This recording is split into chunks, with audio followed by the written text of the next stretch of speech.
दो पहलवान। दोस्तों, यह एक अनाप शनाप कहानी है। अनाप शनाप कहानी में कुछ भी घट सकता है।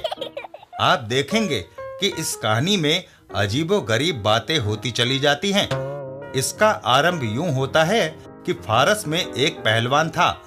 उसने एक भारतीय पहलवान को चुनौती देने की ठानी, जिसे उन दिनों दुनिया का सबसे महान पहलवान कहा जाता था।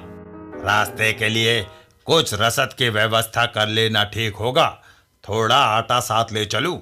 और फारस का पहलवान आटे की पोटली लिए चल देता है। आधे रास्ते में, मुझे भूख और प्यास दोनों लगी है, इस पोखर से थोड़ा पानी पी लूं। वह पोखर से पानी पीने लगता है। देखते ही देखते वह पोखर का आधा पानी पी गया। फिर उसने अपनी पोटली खोली और सारा आटा पोखर में डाल दिया और उसे डंडे से जोर से हिलाया। जल्दी ही लो तैयार। और वह उसे खाने लगा। वाह, कितना स्वादिष्ट दलिया बना है। उसने सारा दलिया खा लिया और ताल से बाहर निकल गया और वहीं नजदीक जाकर सो गया। थोड़ी देर बाद एक हाथी पोखर के किनारे आया। मेरा पोखर सूख कैसे गया? ये इसी की करतूत मालूम होती है। हाथी गुस्से में भर जाता है। बदमाश कहीं का। और पहलवान को एक ठोकर जड़ देता है। पहलवान की आंख खुलती है। अरे, ये गुदगुदी कौन कर रहा है? हाथी गुस्से में पहलवान की तरफ और जोर से लपका, परंतु पहलवान ने उसे उसी पोटली में ढांप लिया जिसमें वह आटा लाया था और उसे कंधे पे लाद कर आगे चल पड़ा। हा हा हा, लो हम भी चले। कमाल है। आखिरकार उसे महान भारतीय पहलवान का घर मिल ही गया। अबे ओ महान पहलवान, बाहर आ, हिम्मत है तो मुझसे कर ले दो दो हाथ। घर के अंदर से आवाज आई, मेरे पति घर पर नहीं है। यह सुनकर फारस के पहलवान ने हाथी से बंधी पोटली घर के अंदर उछाल दी। तो ठीक है, तुम्हारे लिए ये तोहफा लाया हूँ। हाथी आंगन में जा गिरता है। घर के अंदर से फिर से आवाजें आती हैं। सासू जी, उस आदमी ने एक चूहा अंदर फेंका है। बहू रानी, मेरा बेटा इसे सबक सिखाएगा। जाओ, पिंजरा लाकर चूहे को पकड़ो। यह सुनकर फारस का पहलवान चौंक जाता है। इतने बड़े हाथी को ये चूहा कह रही है?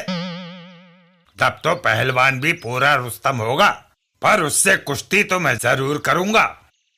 फारस का पहलवान भारतीय की तलाश में निकला और अंत में दोनों की मुठभेड़ एक जंगल में हुई। वह आदमी सर पर इतनी लकड़ियां उठाए चला आ रहा था कि हजारों बैलगाड़ियों में समाई जा सके। फारस का पहलवान और भारतीय पहलवान, मैं तुम्हें चुनौती देने आया हूँ, हो जाएं दो दो हाथ। यहाँ मुझे तो दर्शकों के सामने लड़ने में ही मजा आता है। दर्शकों की तालियों से मुझे जोश आता है। तभी उनकी नजर सामने से आती एक बुढ़िया पर पड़ती है।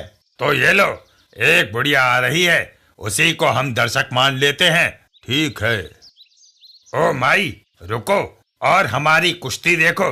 नहीं, मैं नहीं रुक सकती। एक छोकरी मेरी ऊँट को लेकर भाग गई है। मैं उसका पीछा कर रही हूँ, पर अगर तुम दोनों मेरी हथेली पे चढ़कर कुश्ती लड़ो तो मैं दौड़ते हुए भी देखती रहूंगी। दोनों पहलवान बुढ़िया की हथेली पर कूद पड़े और शुरू हो गई उन दोनों की कुश्ती। बुढ़िया उन दोनों को हथेली पे उठाए दौड़े चली जा रही थी। बहुत अच्छे, क्या मारा है, एक और देख कसके। कमाल है। तभी बुढ़िया की नजर ऊँटों पर पड़ती है। आहा, वह रही लड़की। रुक जा चोटी। पास पहुंचकर बुढ़िया चौंक जाती है।